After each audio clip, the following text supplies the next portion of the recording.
Bonjour, bienvenue dans l'émission Le Doc Mayou et José. Doc Mayou, bon lundi. José, hommage. Encore une fois, nous nous inspirons d'émissions précédentes pour ramener des sujets à nos auditeurs. Et la semaine dernière, c'est vendredi, si je me trompe pas, à un moment donné, c'est venu dans la discussion l'histoire de est-ce que c'est possible de changer? Et là, vous nous êtes arrivés avec votre expérience et avec ce que vous avez lu sur le sujet également, comme quoi il y avait une partie d'innée chez les gens et une partie aussi acquise, là, mais... Exact. Parce que, c'est drôle parce que encore, juste avant qu'on débute l'émission, j'avais une discussion avec un collègue qui, lui, croit pas à ça qu'on peut naître méchant. Mais, tu sais, mettons qu'on enlève la méchanceté. Ça se peut-tu qu'on puisse naître avec des traits de caractère, de personnalité de nos parents, grands-parents, etc.? Définitivement. Je donne l'exemple... Ça, c'est connu, puis c'est même pas discuté. Ça a été déterminé par des études de jumeaux adoptés au Danemark. Parce que, pourquoi le Danemark? Depuis plusieurs décennies, ils ont un registre d'adoption ouvert. C'est-à-dire que tous les enfants adoptés sont identifiés ainsi que leurs parents adoptifs. Donc, ils ont fait des études sur des jumeaux identiques. Ouais, n'importe qui peut retrouver d'où il vient. Oui. C'est ouvert, public. Oui. Wow. Ça s'appelle un registre ouvert. OK. C'est le seul pays au monde, d'où l'importance et le respect qu'on a pour les études qui ont été faites précisément sur les caractéristiques héréditaires. Parce qu'il s'agit que tu prennes des jumeaux identiques, adoptés dans deux familles, et après 5 ans, après 10 ans, après 20 ans, tu vas les voir, puis tu leur poses des questionnaires. Fait que ça peut être... entre guillemets, là, selon aux yeux de la société, une très bonne famille, positive, etc. Puis il y en a un autre qui tombe dans une famille de criminels, par exemple. Puis 5 ans plus tard, 10 ans, 18 ans plus tard, on est en mesure de regarder, OK, est-ce que leur milieu de vie a influencé qui ils sont ou c'était plutôt la génétique? Ou Alors, chez les études d'adoption de jumeaux identiques au Danemark, ont révélé que pour ce qui est des traits de caractère, la génétique est de loin immensément plus importante que l'environnement familial. Alors, si vous avez une génétique de truand, de criminel dans vous avez même adopté dans des bonnes familles 85% de devenir un truand. Passez-vous ça dans les dents. Ça, je trouve ça triste pour quelque chose, moi. Moi, de naguère, j'avais songé avec l'idée, moi, d'être une famille d'accueil. Tu sais, l'idée là, de pouvoir redonner au suivant, etc. Oui. Puis qu'avec beaucoup d'amour, que j'allais pouvoir changer la personne. Je dis changer, mais c'est comme ça que je pensais. Bon, changer la personne ou l'aider à devenir meilleure, etc. Mais ce que vous me dites, c'est qu'il n'y a pas de pantoute, là. Non. Et vice-versa. Un enfant qui a une bonne génétique, OK? Qui est adopté dans une famille de truands, de criminels. 85% de chances d'être un honnête citoyen à 20 ans. Exactement l'inverse. C'est intéressant, hein? Ouais. Et là, la question qu'on vous pose aujourd'hui, parce qu'en passant, on a eu quasiment un record là, en si peu de temps de bonheur ce matin à notre question Facebook, puis je trouvais ça... Qui était? C'est notre question du jour, puis je vais vous la lire textuellement de la façon s'il vous plaît. Qu'elle a été écrite. Attendez un petit peu, là, j'y arrive, parce que là, j'étais pas là. Alors... je te jure, mon amour, je vais changer. Est-ce vraiment possible? On a commencé par la base. Parce que c'est la question, je pense, qui touche beaucoup de gens. Puis comme je vous dis, ça a répondu. Et c'était quoi, Olivier? 99,9% que les gens ont dit non, qui ne croyaient pas à ça. Ouais. Mais, par contre, là, vous allez m'expliquer quelque chose. Là. Oui. Vous êtes toutes des personnes équilibrées, évoluées, qui écoutaient Doc Mayou depuis 10 ans, 15 ans. Là. C'est peut-être pour ça que vous répondez comme ça. Ouais. Mais avez-vous déjà donné une chance? On va en revirer de bord, là, parce que là, je pense que c'est juste pour bien paraître que vous dites ça. Avez-vous déjà donné une chance à quelqu'un qui vous a dit « Je vais changer, je te jure. Je regarderai plus dans ton cellulaire pour savoir qui t'écrit. » Je vais arrêter de boire. Je te frapperai plus. Oui, attends un petit peu là. Oui, il y a beaucoup de choses là. Alors, dans les habitudes de vie, oui, avec de l'aide extérieure, on peut changer. Drogue, alcool, gambling, on peut parvenir à un stade d'abstention avec des supports de groupe. Savez-vous quoi? Selon la presse, octobre 2014, le taux de succès des alcooliques anonymes est entre 5 et 8 %. Il y a une personne sur 15 qui réussit à devenir sobre et à le rester au moins 1 an. Oui. Attends un peu. C'est pas... Attends un petit peu. À la première tentative. Oh, je connais bien le domaine. Et j'ai beaucoup de respect pour les alcooliques anonymes. Ben moi aussi. Oui. OK, mais admettons que c'est moi la femme de l'alcoolique. Non, attends un petit peu. Ça y en prend 10 avant d'aboutir. C'est moi qui paye le prêt à maudit, là. Non, regarde. Une première tentative, OK, 1 sur 15. On est près de, on n'est pas loin de 10 là, 1 sur 15. À la deuxième tentative, ça va grimper sensiblement. Parce que, après la première tentative, il y a toujours le doute. Oui, mais puis il y a du monde. Oui, mais écoute, un verre, ils se font offrir. Ben oui, mais un verre, ça te fera pas chuter. Oui, un verre va faire rechuter. Ah oui. Écoute, puis là, il arrive dans mon bureau, docteur, je vais être dorénavant un buveur social. Non. Mais, essaye-le. Non. Il l'essaie, évidemment, il rechute. Deuxième Don Rémy. Oh, après ça, là, la bullshit, c'est fini. Non, je pourrais pas être un buveur social. Non, je pourrais pas prendre un verre. OK. Après la deuxième ou la troisième rechute, le taux d'efficacité des alcooliques anonymes grimpe de façon monumentale. OK, mais savez-vous quoi? Tant mieux. Mais pour la personne qui vit avec, c'est long.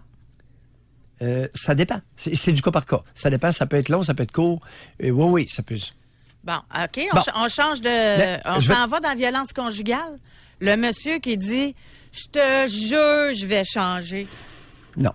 Ça, c'est non. Alors, batteur de femmes, il va être capable de se retenir s'il est menacé, s'il y a une menace importante au-dessus de sa tête. Autrement, oublie ça. Oublie ça. Les jaloux morbides, les batteurs de femmes, là, ça change pas. Ça, tu peux pas attendre 1 an, 2 ans, 3 ans, parce que tu vas peut-être être morte, là. Oui, il y a des risques d'être blessé. Ben écoute, sans être morte, moi j'ai vu régulièrement des femmes, par exemple, qui ont été poussées dans l'escalier, fracture de la clavicule, fracture de l'humérus, se faire garrocher les objets, frapper au visage, des bleus sur le corps. Alors, mais c'est une catégorie qui m'est régulièrement rapportée. Ce sont, et qui ne changent pas. Et celle-là, j'ai de la misère à comprendre. Okay. Tu l'as probablement jamais entendu.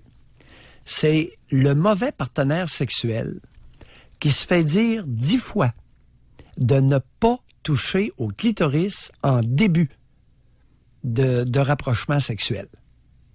1.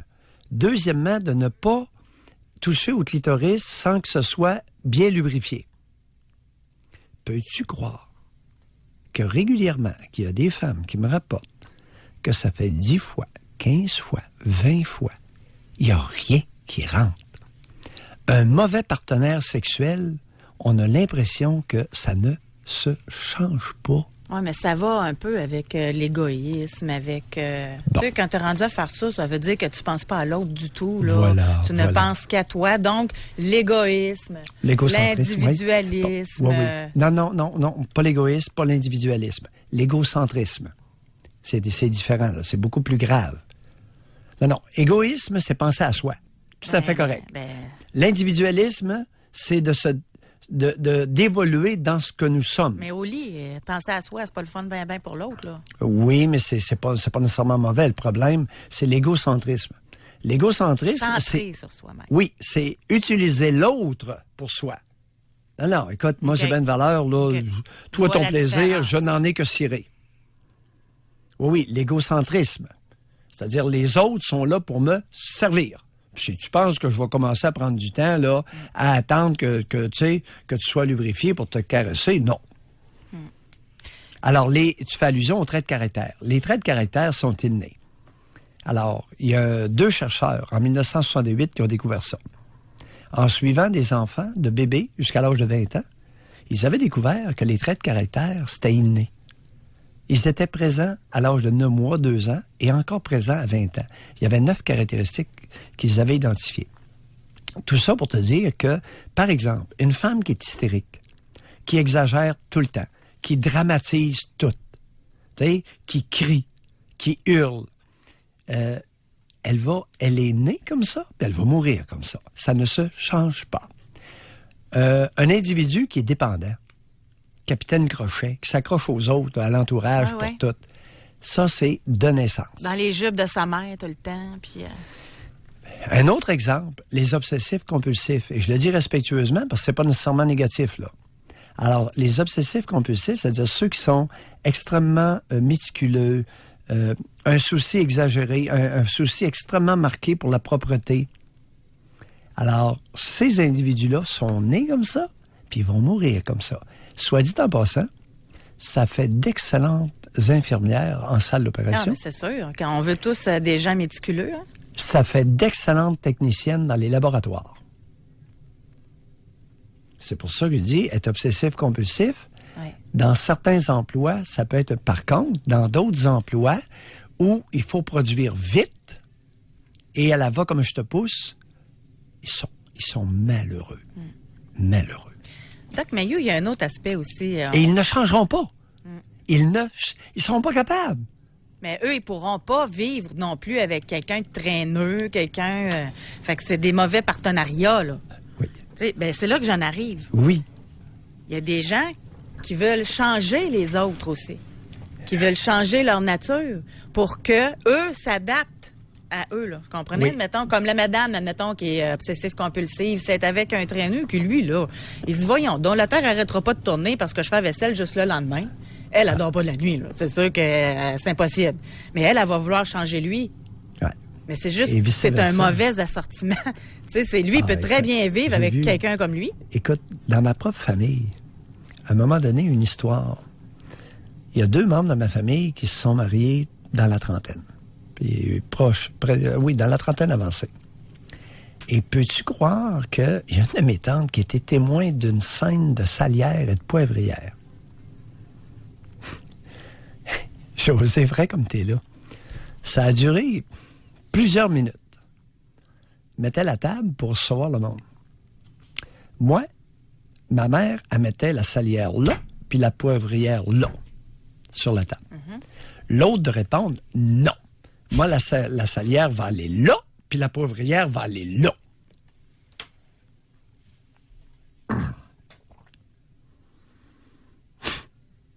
Ils se sont endurés. Ils se sont endurés toute leur vie. Ils ont fait des enfants, mais c'est pour te dire. Ben, c'est comme dans les banalités du quotidien, tant qu'à ça. Le siège de toilette élevé, le siège de toilette fermé. Ah oui, ou encore, le papier de toilette, on met-tu le papier sur le dessus quand on le place ou bien par en dessous? Hey, ça, c'est des niaiseries, là, qu'il y a des couples qui s'astinent là-dessus. Ça n'a pas de fin. Oui, exactement. Alors, 2 obsessionnels ensemble, là, mais ça peut durer surprenamment.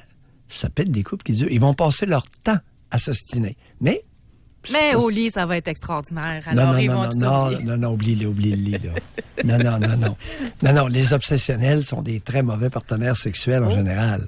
Ben si les deux sont comme ça, ils doivent être propre, tout le temps, pas un poil qui dépasse. Bon, on va aller à la pause, là, avant de s'égarer. Parce que, José, les obsessifs compulsifs, souvent, ont des rituels. Et faute d'être avec un autre qui épouse le même rituel, ça marchera pas. Tu sais, ça va être la même heure, la même position, les mêmes routines qu'avant.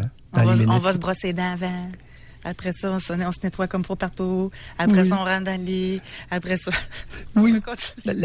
Et la même heure, je te le dis. Le rituel avant relation sexuelle est identique à chaque période de rapprochement. Bon, donc, on s'en va à la pause. Oui. Alors, nous y allons gaiement. Et au retour, est-ce que... Moi, j'aimerais qu'on en parle en général. Avez-vous changé pour quelqu'un? Avez-vous été capable de faire ça? Changer pour quelqu'un? Oui, et qu'avez-vous changé? Ben, c'est sûr, Doc, on va poser la question. Oui. Et après ça, est-ce que vous avez déjà demandé à quelqu'un de changer? Et oui, est-ce qu'on vous a sont nombreuses. Je ne vous obstine pas. Et également, moi, ce que j'aimerais savoir, avez-vous déjà laissé une chance à quelqu'un qui vous a dit « Je te jure, je vais changer » et quel en a été le résultat? Pour rejoindre l'équipe du FM 93. Composez le 670-9330. Jusqu'à 11h, au réseau Cogeco. Doc Mayou et José. Et José Arsenault. Avec le Doc et José Arsenault. J'aimerais ça, moi, avoir des histoires positives, Doc. Parce qu'aujourd'hui, la question, est-ce que ça se peut, là, quelqu'un qui peut changer? Bon. Ben, je me dis, Oui. juste avant là, qu'on aille plus loin, si ça se peut pas, toutes les thérapies de couple marcheront plus. Tu sais, à partir du moment où un couple s'entend plus bien, etc., puis faire affaire à un thérapeute pour essayer de les aider, c'est parce qu'ils ont espoir qu'il y ait quelque chose qui change. Ben, il y a très peu de thérapie de couple, d'ailleurs. Pour aller dans la foulée de ce que tu viens de dire, il y a très peu de thérapie de couple. Il y a très peu, parce qu'effectivement, la dynamique interconjugale entre conjoints, interconjugale, non, entre conjoints, intraconjugale, écoute, est très difficile à changer. Puis en partant, quand il y a thérapie de couple, en majorité, c'est madame qui traîne par le bras son conjoint. Là.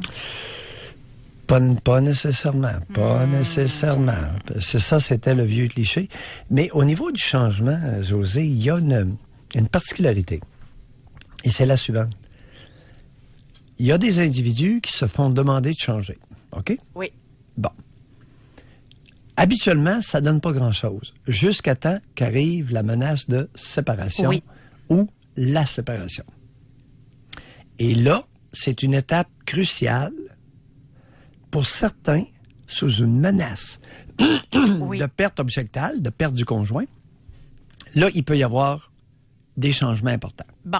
Au niveau des habitudes de vie. J'ai de quoi vous dire d'abord. Oui, allons-y. Je ne nommerai pas personne, de toute façon, c'est pas grave. Là. Moi, je me suis fait raconter dernièrement que c'était un couple ensemble depuis au moins 15 ans. Okay? Oui. Puis ça allait pas. Ils ont suivi des thérapies, etc. Finalement, la madame a dit, regarde, là, ça marche pas, là, ton comportement, t'es pas intéressé à la famille, tu t'impliques pas, etc. Moi, je n'ai assez, je sac mon camp. Jamais le monsieur aurait pensé qu'elle allait partir. Jamais.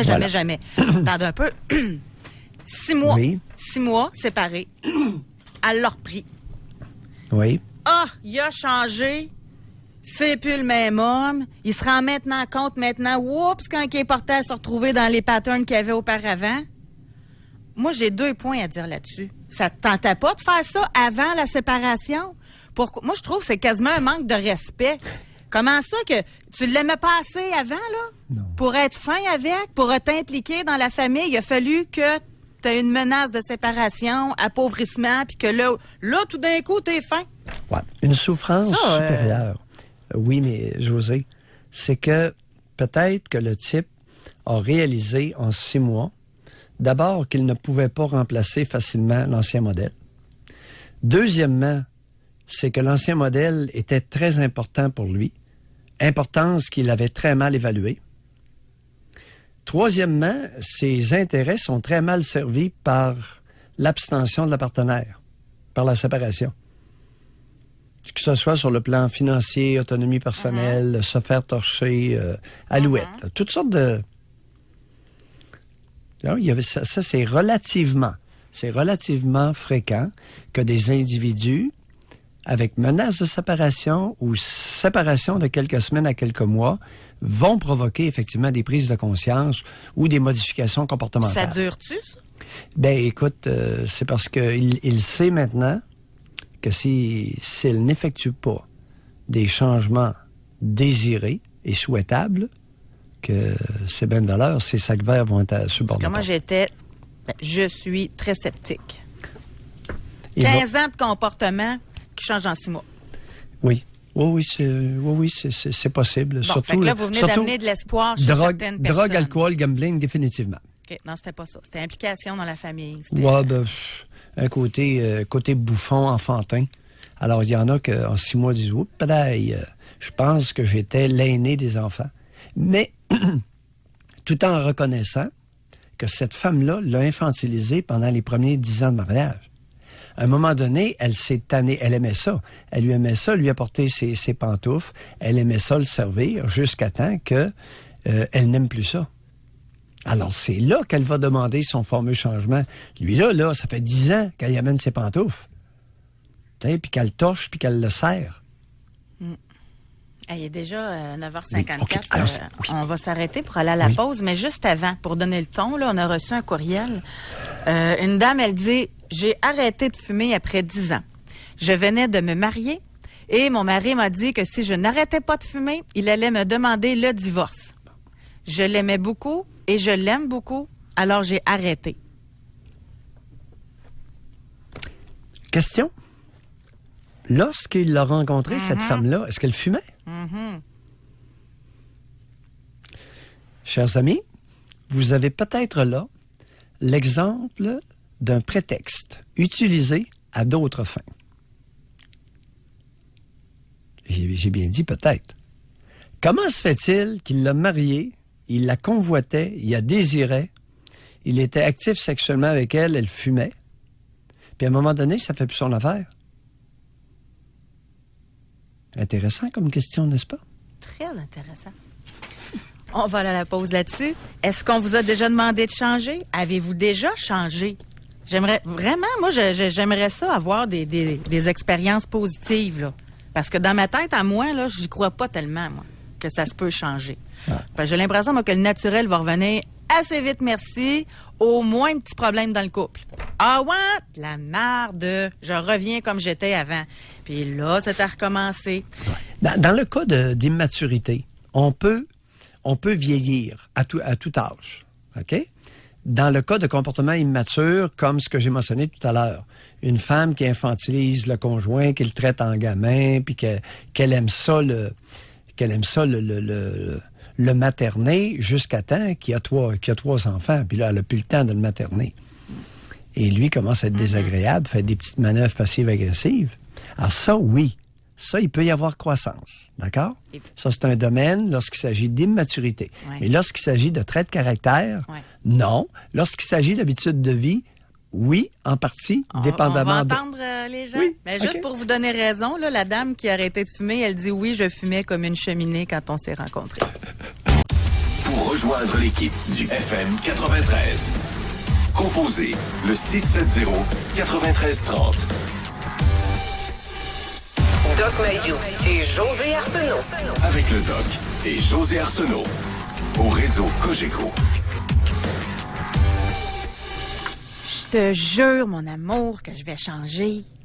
Croyez-vous à ça? Est-ce qu'on vous l'a déjà dit? Est-ce que ça s'est avéré? Est-ce que vous-même, vous avez imploré l'autre de vous croire que vous alliez changer? On veut vous entendre. C'est le temps de réserver votre circuit téléphonique. On va parler avec Jean de Québec. Bonjour, Jean. Oui, bonjour à vous deux. Oui, bonjour, Jean. Oui. Moi, je ne sais pas si je suis dans votre sujet vraiment ou c'était une interrogation que je me posais. Moi, ma conjointe, ça fait 6 ans qu'on se connaît. Oui. Et puis, comme moi, je travaille dans un domaine public, dans la restauration. Oui. Et puis, premier temps, tout beau, elle vient me voir à mon travail, parle pas un mot. Tout d'un coup, elle me dit, je trouve que t'es pas mal souriant, t'es pas mal pépé avec les serveuses qui sont là, avec les employés. Je trouve, me semble que t'es pour être plus à tes affaires juste toi-même. Là, t'as pas besoin de jaser avec tout le monde comme ça. Fait que ça, déjà là, je trouvais ça spécial un peu. Et puis, comme moi, je suis un amateur de courses automobiles. Fait que là, elle me dit, mais les courses automobiles, dans le fond, le monde qui écoute ça, c'est juste pour regarder les pitounes. Oh, tabarouette. Elle s'intéressait à des chars qui vont vite. Je connais pas grand monde. C'est plus les gars qui regardent les pitounes. Fait que là, toutes les choses que j'aime, je suis obligé on oublie les courses de chars à la télévision, on oublie des choses de même. À la job, je suis toujours stressé qu'elle se présente puis qu'il faut pas chourir quasiment. Je trouve que elle met l'emphase un peu. Elle a déjà été trompée, puis je pense que, je sais pas, on dirait qu'il faudrait pas que je parle à personne. Non. Prétexte. Le fait qu'elle ait été trompée, comme vous dites, ça n'a rien à voir avec ça. OK. Alors, est-ce que vous avez mentionné quelque chose? Ma conjointe, ça fait 6 ans qu'on se connaît. Est-ce que vous faites vie commune ou si vous la fréquentez? Non, on fait vie commune. OK. Depuis combien d'années? Depuis 4 ans.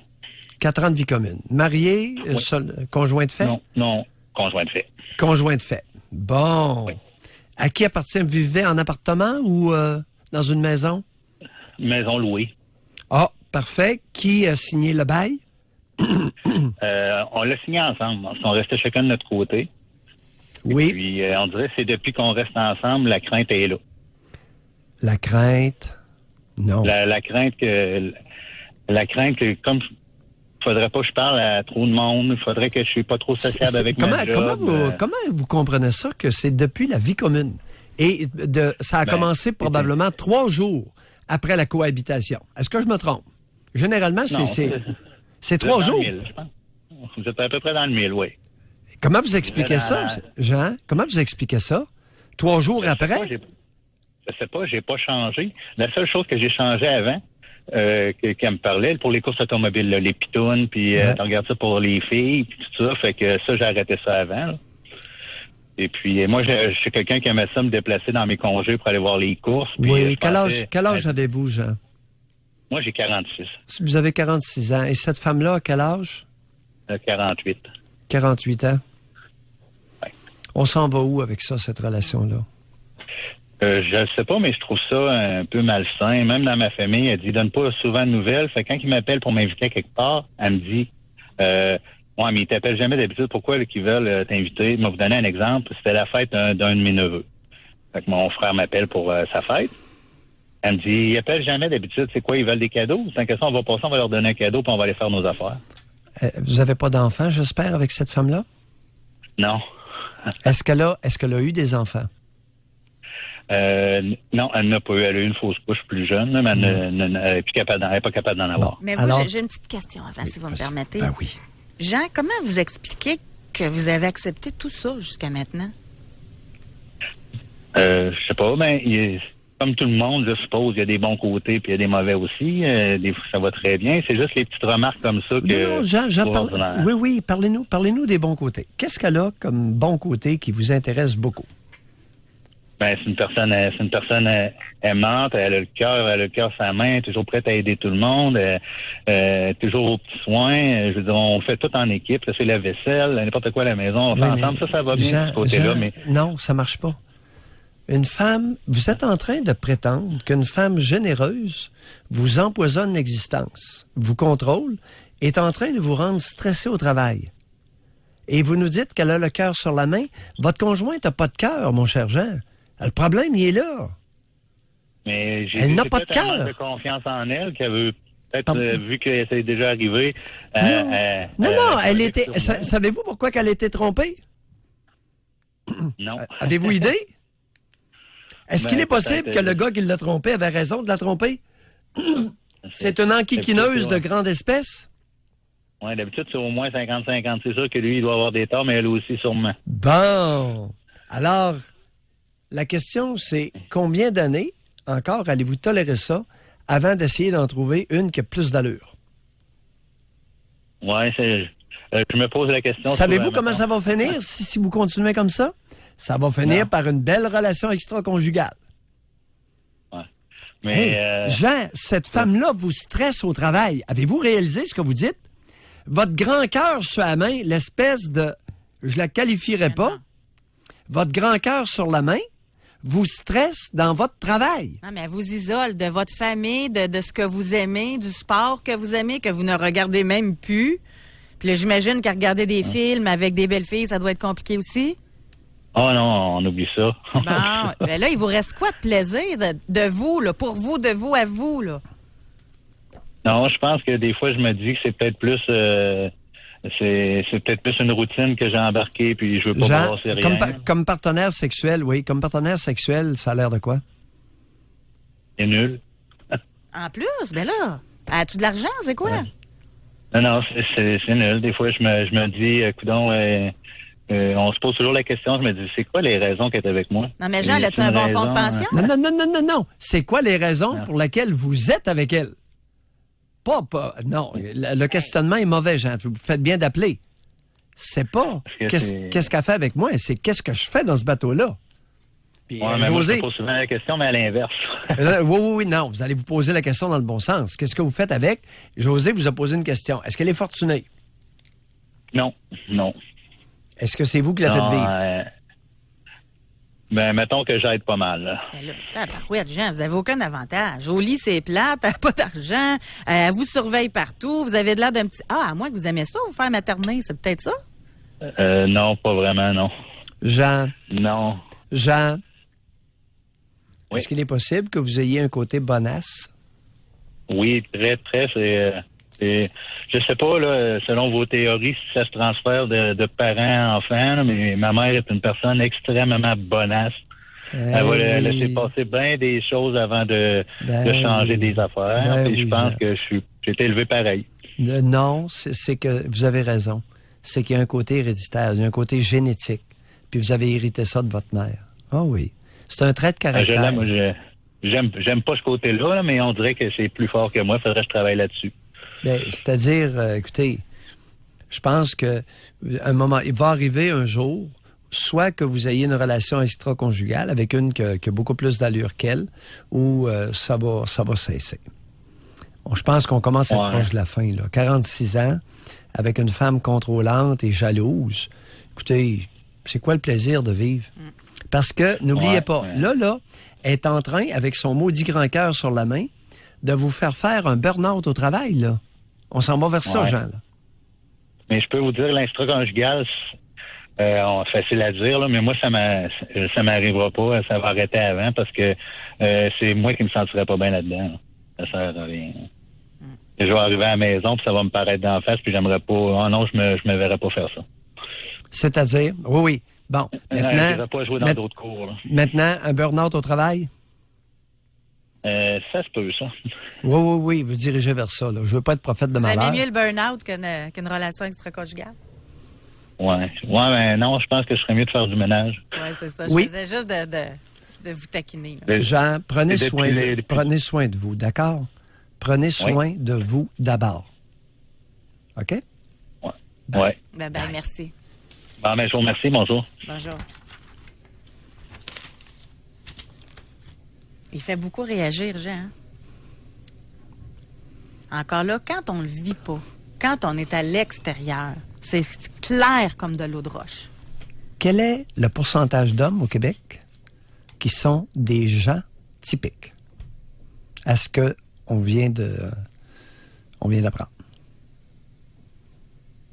Il y a énormément d'hommes bonasses au Québec. Énormément.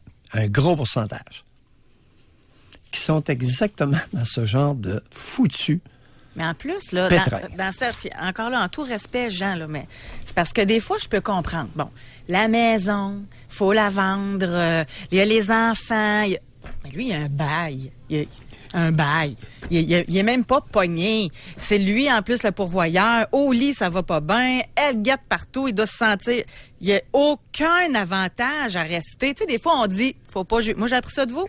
Faut pas juger. Il y a sûrement un intérêt à quelque part. Ça peut être financier, ça peut être sexuel, Mais lui, j'en vois pas.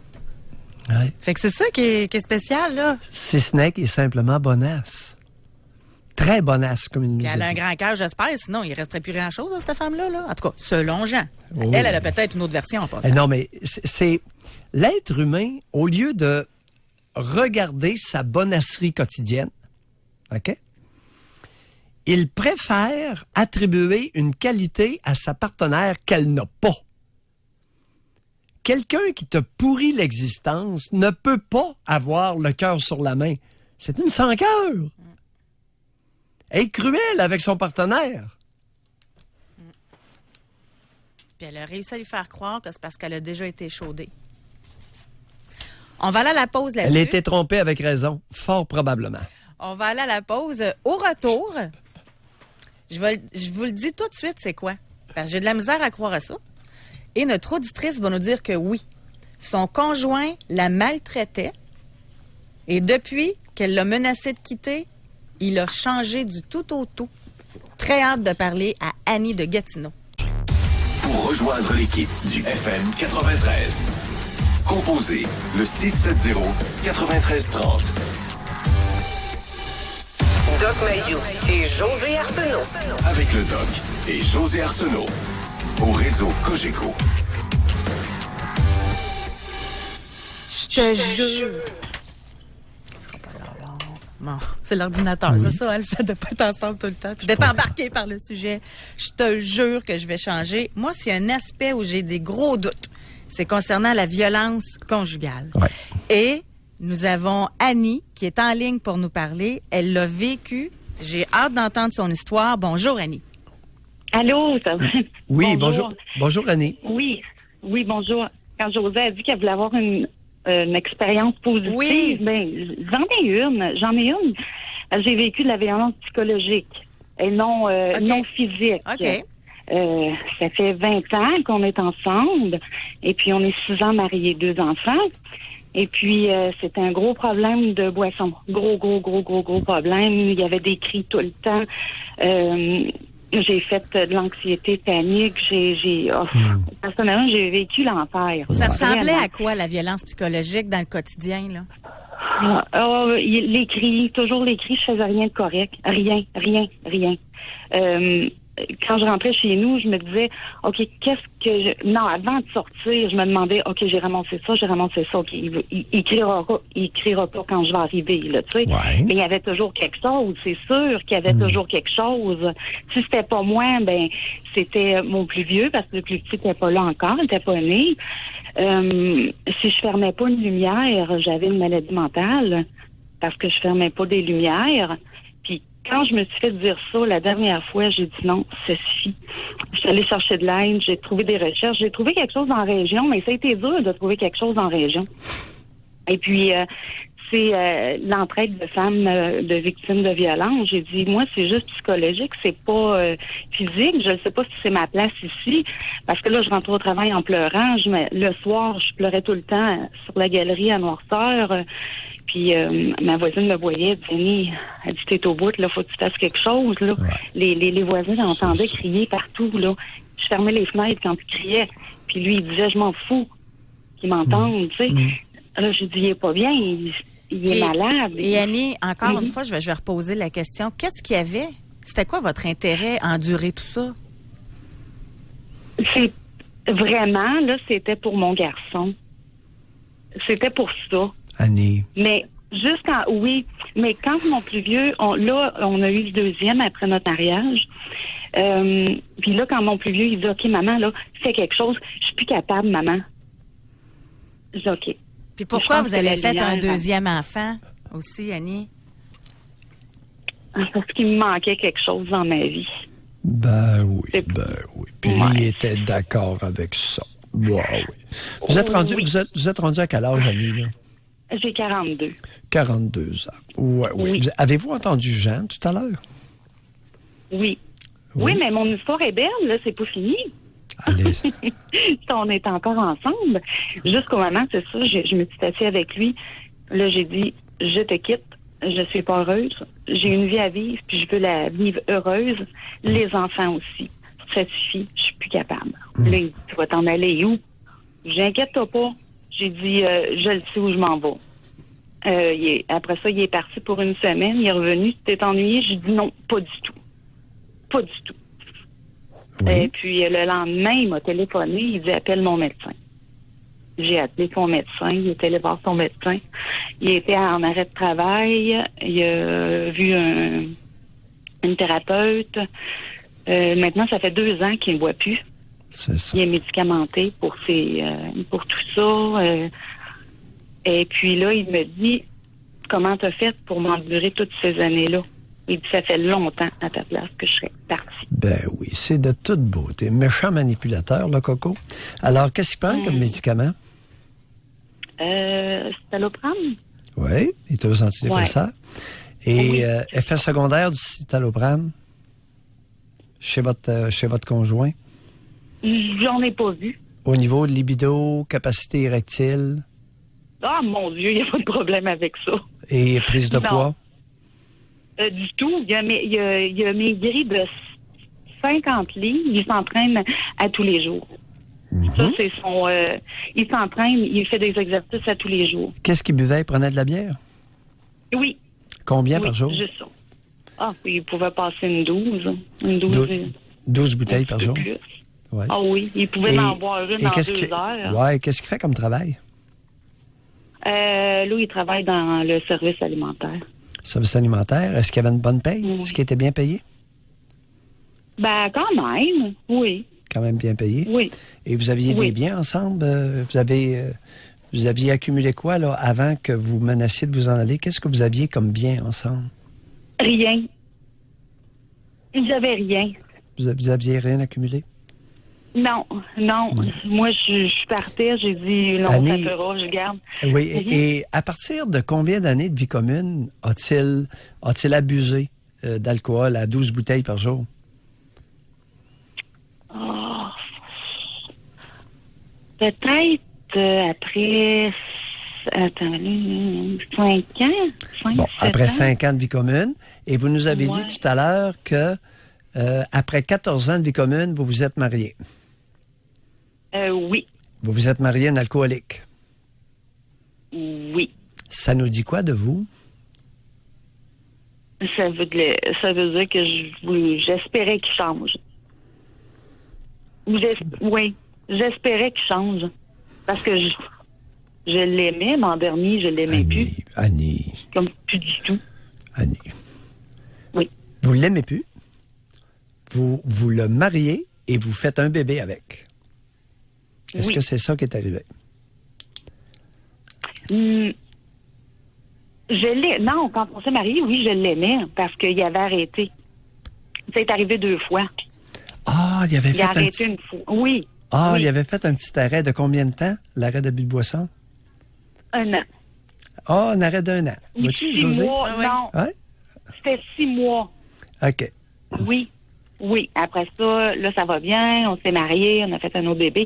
Puis quand le deuxième bébé est né, on dirait que ça l'a dégradé. Ça a été la déchéance. Oui. Oh oui, c'était l'enfer. Ça nous dit quoi de vous? Ça veut dire que je suis faible. Je n'étais pas capable d'affronter puis de partir. Ben oui. Vous avez toléré l'intolérable pendant longtemps, tu sais. C'est fou. On fait quoi? Vraiment, là? Oui, parce que c'est important parce qu'il y a beaucoup de monde à l'écoute, là. Oui. Avez-vous réalisé le message que vous donnez? Vous avez enduré combien d'années de violence psychologique? Combien d'années en tout et partout? Il a commencé à boire 5 ans. Parce que quand il ne boit pas, il est correct, j'imagine? Oui, mais il n'y avait pas de patience. Il était correct, oui, mais bon, il n'y avait pas de patience. J'ai arrêté 2 jours. Hein. Alors, après 5 ans, et là, ça fait combien d'années qu'il a cessé de boire, là? Ça fait 2 ans. Bon. 20, ça fait 15. 15 moins 2, ça fait 13. Oui. Alors, ça nous dit quoi de vous que vous ayez toléré pendant 13 ans, les auditeurs écoutent, de la violence psychologique, des cris, dénigrement. Vous avez enduré ça 13 ans. Quel exemple avez-vous donné à votre plus vieux? Et votre plus vieux, rendu à quel âge, là? Il y a 15 ans. Il a tout vécu ça, lui, là. Oui, il a tout vécu ça. Quel exemple avez-vous donné à cet enfant-là? On n'a pas de respect pour la femme. Puis ensuite, vous allez lui faire des sermons? On va lui faire des sermons de respecter les femmes?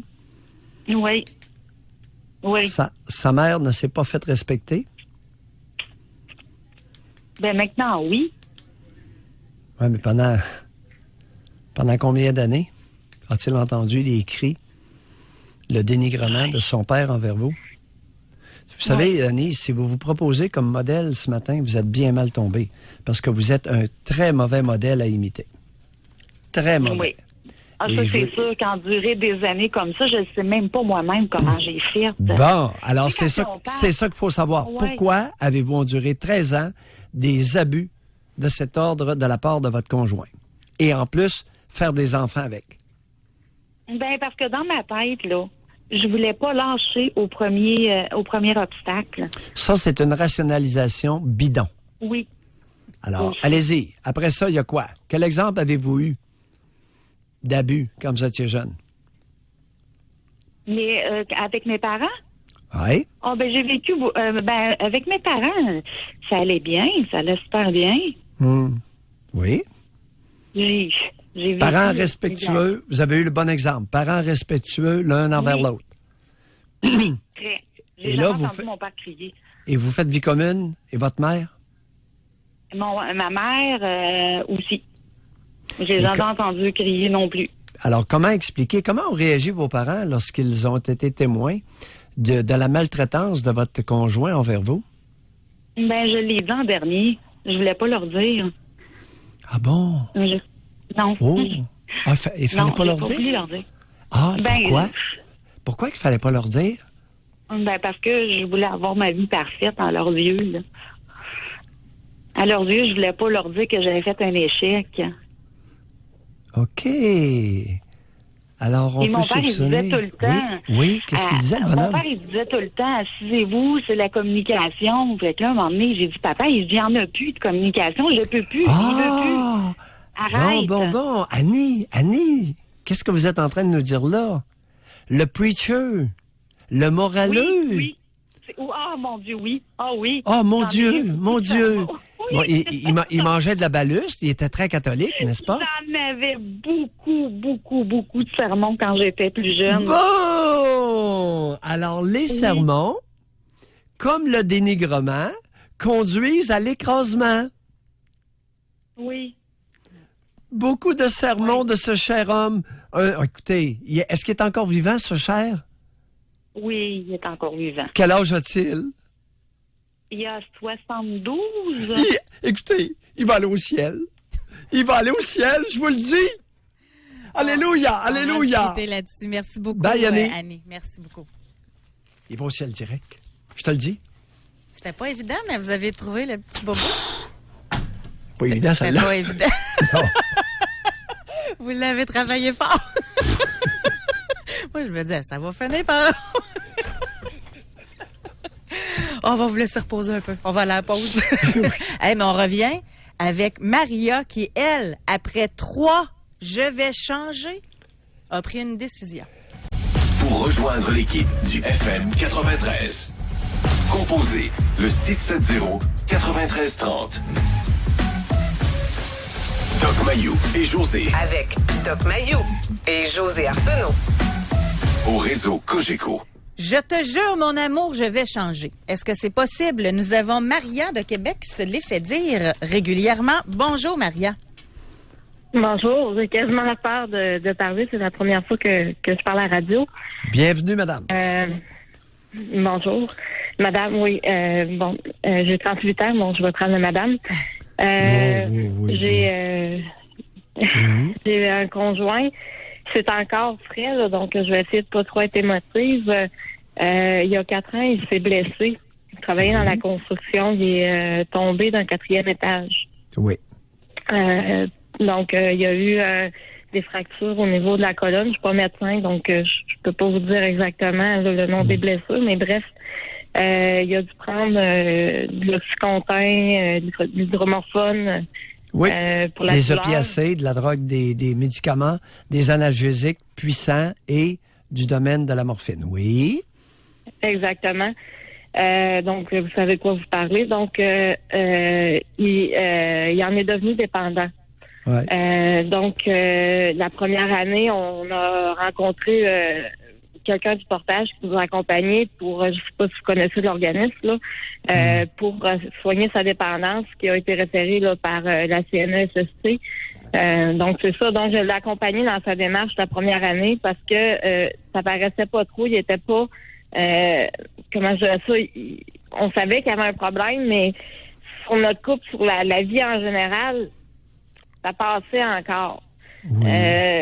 C'est sûr qu'il pouvait pas travailler encore. Il avait besoin de soutien psychologique. C'était limite, mais ça passait. Oui. Parce qu'il n'y avait pas de crise. La deuxième rechute, par exemple, c'est une autre histoire. Là, ça allait pas bien. Là, j'ai mis les points de CI. Moi, c'était la dernière fois que je supportais ça. Parce qu'en plus, là, il se procurait ça, je ne sais pas où, je ne sais pas comment. Il y avait souvent des absences répétées. Moi, j'ai 2 enfants en bas âge. Il n'était pas question que je subisse ça. Puis il me promettait que c'était la dernière fois. Là, on n'avait plus de support de la CNSST. Là, c'était le chemin de Damas par le CLST pour avoir de l'aide. C'était infernal. Maintenant, Maria, écoutez, Oui. j'en reçois régulièrement à mon bureau des chutes de plusieurs pieds, de plusieurs mètres, puis même de quelques étages. Là. Est-ce qu'il s'est cogné la tête en tombant d'un 4e étage? Oui, il s'est cogné la tête. Il y a eu une commotion cérébrale. Mais ils ont diagnostiqué ça comme étant léger. Lui, sa chute, elle s'est faite surtout au niveau du bassin. Il y a eu une fracture du bassin quand il est tombé. Ouais. Êtes-vous bien certaine que sa commotion cérébrale a été bien évaluée? Parce qu'écoutez, on peut pas tomber dans la quatrième. Pardon? Comment? Il y a vu des spécialistes au privé. La cortex qui appelle. Oui, et? Et sa commotion cérébrale a bien été évaluée là, comme étant légère. OK, continuez.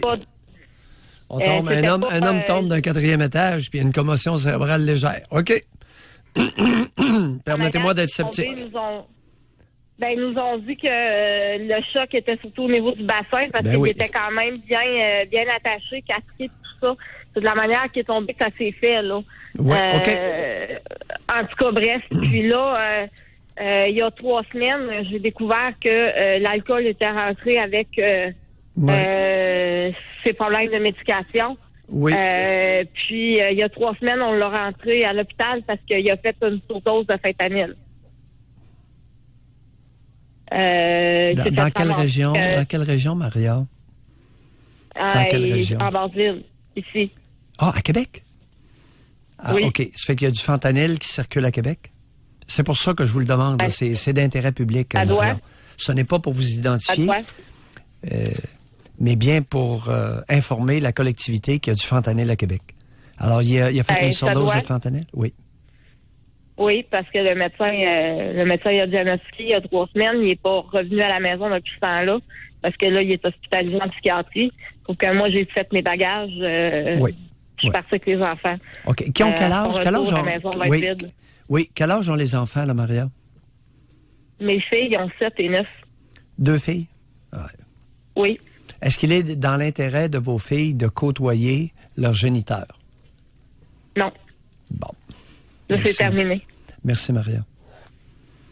On lui souhaite bonne chance. Maintenant, il est... Là, j'aimerais ça l'appuyer. Je vous écoute parler qu'après 1, 2 et 3, j'aimerais ça, mais je pense que là... Maria, votre devoir... Maria, votre devoir est de vous protéger et de protéger vos 2 filles. Dans cet ordre-là. Mais je me sens tellement comme une mauvaise conjointe, comme une... Votre devoir... Que je laisse tomber. Votre devoir est d'assurer votre protection. Vous devez survivre afin d'assurer la survie et l'équilibre de 2 jeunes filles. Je vais ramener mon exemple dans l'avion. Là. Ils disent toujours que si vous avez besoin de prendre de l'oxygène, si vous voulez aider les autres, il faut que vous preniez le masque en premier et ensuite les enfants. Ouais. D'accord. Oui, je sais, mais tu sais, c'est une peine d'amour que je vis présentement parce que c'est sûr que j'avais encore de l'amour après 18 ans, mais là, je pense que le bateau, il faut que je m'en aille parce que de toute façon, je pense que je peux plus le sauver. Là. Votre survie d'abord et celle de vos filles, d'accord? Merci, bonne chance, oui. Maria. Bye, Maria. Merci.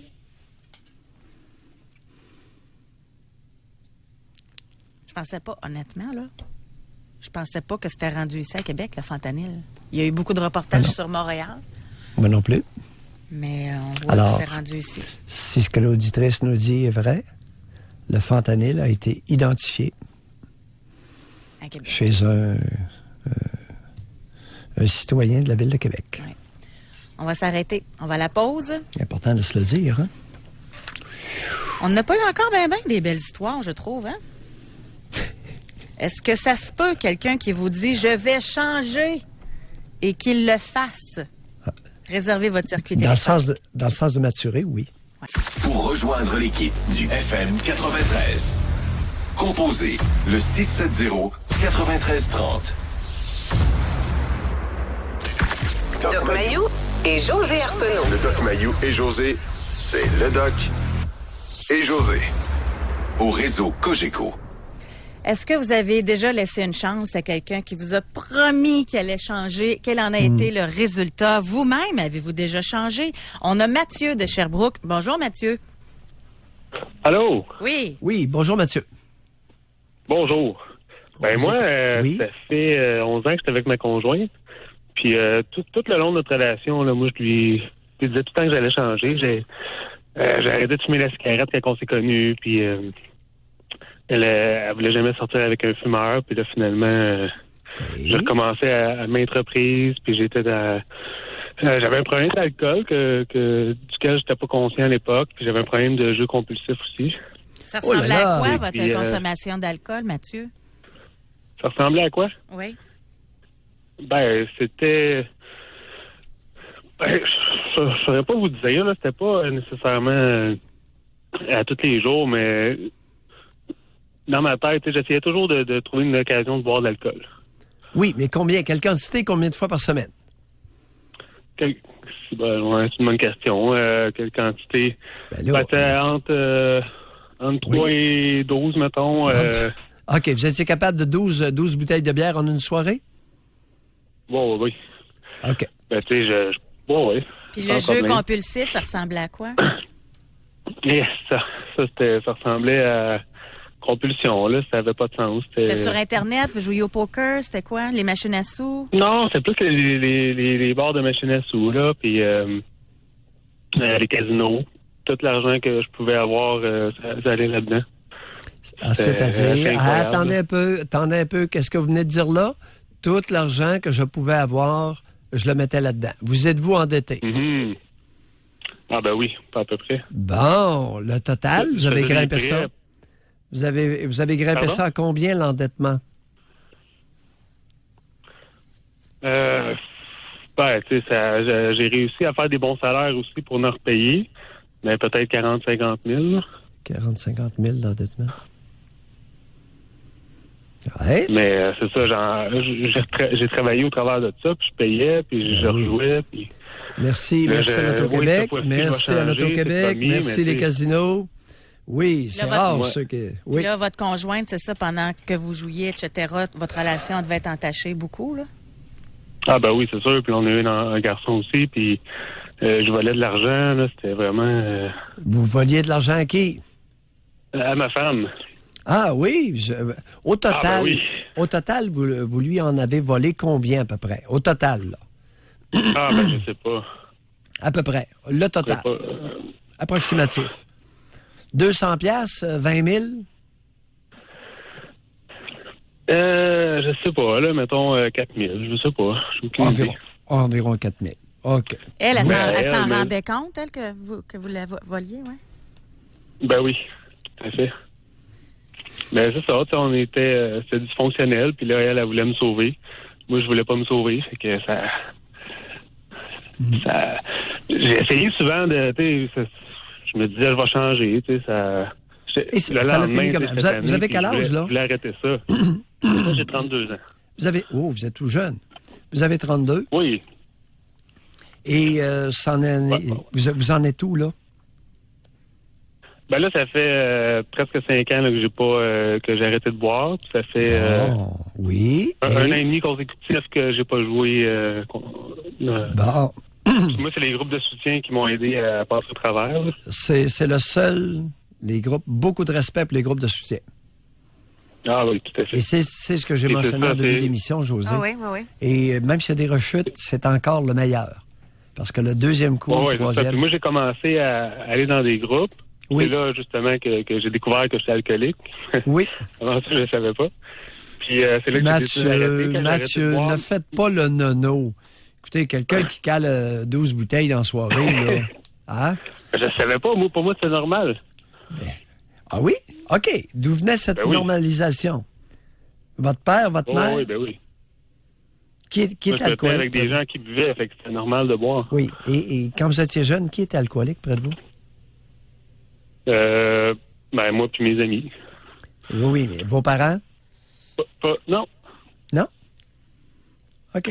Vous avez commencé à boire jeune. Comment vous expliquez ça, que vous avez commencé à boire jeune? Je suis en train de voir ça, là. Je fais toutes sortes de thérapies. Je pourrais pas vous expliquer. J'ai l'impression... Okay. Mon grand-père était alcoolique, là. Tu sais, c'est génétique, je ne sais pas. Ça me dérange pas tellement de savoir... Mais là, comment ça va avec votre conjointe? Ça va super bien. Bon. Top shape. Mais c'est qu'on fait du travail individuel chacun de notre côté. Oui. Elle a commencé à faire des groupes de soutien aussi pour femmes d'alcooliques. Puis c'est ça, moi, quand j'ai décidé d'arrêter de boire, ben là, elle m'a laissé. elle s'est rendue compte de tout ce qu'elle avait passé au travers, tout ce que je lui avais fait vivre. Ah, attendez un peu. Fait que ça a Attends, été- les auditeurs ont manqué Ouais. celle-là, là, parce qu'elle est fréquente. Vous nous dites Ouais. que lorsque vous avez cessé de boire, elle vous a quitté. Mhm. Vous avez Ouais. pas idée comme c'est fréquent au Québec. Ah oui, moi, je comprenais rien. Et il n'y a rien à... Mon Dieu, je décide de Qu'avez-vous me prendre en main, découvert? puis- Oui, qu'avez-vous découvert? Comment ça se fait qu'elle est revenue? Ben, parce qu'elle a vu que ce choix-là, il était sincère, puis il venait de moi, puis c'était pas non, juste... non. Combien de 3 temps? semaines. Non. Combien de temps a Non. duré la séparation? Ben, peut-être 6 mois. Bon, en 6 mois, elle est allée s'asseyer ailleurs. Un petit peu, là, je crois. Comment elle trouvait ça? Je sais pas. Non. Elle vous a pas tout dit, hein? Oh oui. Elle vous a pas tout dit. Fait que continuez, Ben, peu importe. J'ai l'impression que oui, mais regarde. Non. Écoutez. Attends, moi, j'ai des questions, par exemple, pour Oui, là-dessus, là. Mais Mathieu, je vous remercie beaucoup, vraiment, d'avoir été avec nous, de l'avoir raconté, puis continuez comme ça. Vous êtes bien parti. Merci. Oui. Ah, ben oui, certainement. Merci. Oui. Au revoir. Bye, Mathieu. Merci. J'essaie de comprendre quelque chose. Ça se peut-tu que, maintenant qu'il était comme en sécurité, avait pu le besoin de le protéger de lui-même, entre guillemets, là? Non. Ça se peut-tu, ça? Non, Parce très que moi, rare. elle, je trouve qu'elle a duré beaucoup, là. Oui. Un conjoint qui avole, un conjoint qui dépense tout le budget de la maison dans le jeu, qui boit, etc. Elle en a vécu, là. Puis là, à partir du moment où il arrête de boire, elle le quitte.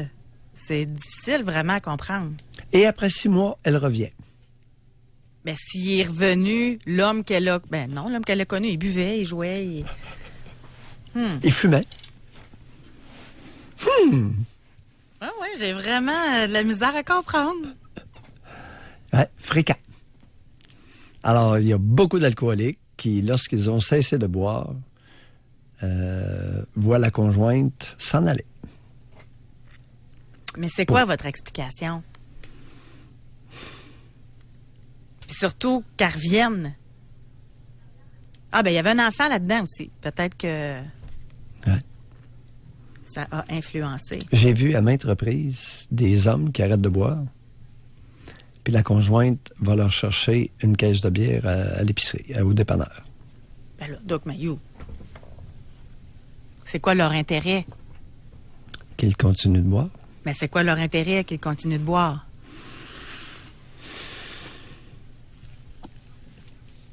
Ça dépend. Ça varie beaucoup d'une personne à l'autre. Oui. Il peut y avoir un côté autodestructeur, une recherche. Il y a plusieurs raisons. C'est assez spécial, ces comportements-là. L'être humain est mu souvent, d'abord et avant tout, par son inconscient. Alors, il y a des conflits intrapsychiques qu'elle a vécu en bas âge et qui trouvent leur profit, à l'insu de la personne, dans le fait de vivre une situation qui est abusive ou disharmonieuse. Cesse la disharmonie, l'inconscient n'aime pas ça. L'humain est complexe. Et elle est allée s'essayer ailleurs pour réaliser qu'après 6 mois, pas sûr qu'elle va être plus heureuse ailleurs. Alors, elle est revenue et participe à un groupe de soutien. Pas pour soutenir le conjoint, il ne boit plus. Pour s'introspecter, elle. Elle a des choses à découvrir. Comment se fait-il qu'elle a toléré ça aussi longtemps? oui. Et lorsqu'il a cessé, elle a quitté. Oui. Alors, elle a des choses à apprendre d'elle et c'est très correct. C'est très correct que ce soit dans des groupes d'entraide Oui. pour mieux, tranquillement, se comprendre et comprendre, découvrir pourquoi elle l'a laissé. Oui. Question rapide pour terminer. Martin veut savoir, un homme insécure et contrôlant peut-il changer? J'ai perdu ma blonde à cause de mon insécurité. Ça m'amène à contrôler mon ex-conjointe. Elle est revenue avec moi et là, c'est la 3e fois qu'elle part. Est-ce que je peux changer? Bon. Insécurité, ça peut être acquis, ça peut être inné. Contrôlant, c'est nécessairement inné, c'est un trait de caractère. Fait que cette partie-là ne changera pas. Au niveau de parce que l'insécurité peut provenir d'une relation insatisfaisante de la part de la première personne qui l'a materné. Et ça génère une mère qui est instable, une mère qui est peu maternante, une mère qui se débarrasse de son bébé dans des garderies d'État, va provoquer facilement beaucoup d'insécurité chez des enfants qui sont sensibles. Maintenant, contrôlant, là, on vient de franchir une étape supérieure et on se dirige plus dans le trait de caractère. Par contre, il y a des individus qui naissent de façon innée, ils naissent insécures, facilement anxieux. Fait que quelqu'un qui a ces qualités-là, envisager une relation, c'est pas nécessairement évident, hein? Non. Ces caractéristiques-là, si vous êtes de nature insécure et contrôlant, vous êtes mal barré, je vais m'entendre vous le dire. Alors, vous êtes mieux de joindre des groupes de support comme Émotifs Anonymes. Et les chances que vous soyez un conjoint satisfaisant et épanouissant sont minces. Fait que mieux vaut rester seul. C'est plus simple de cette façon-là. Dans bien des cas, oui. Dans bien des cas, il y a beaucoup d'êtres humains que c'est préférable qu'ils demeurent seuls et, à l'occasion, qu'ils fréquentent, s'intègrent dans des activités sociales. Merci, des loisirs. Oui. C'est ce qui complète notre émission. Merci à vous d'avoir participé. Des bons appels qu'on a eus, très authentiques. Merci beaucoup à Alex et Olivier. On se donne rendez-vous demain. Bye-bye. Bye.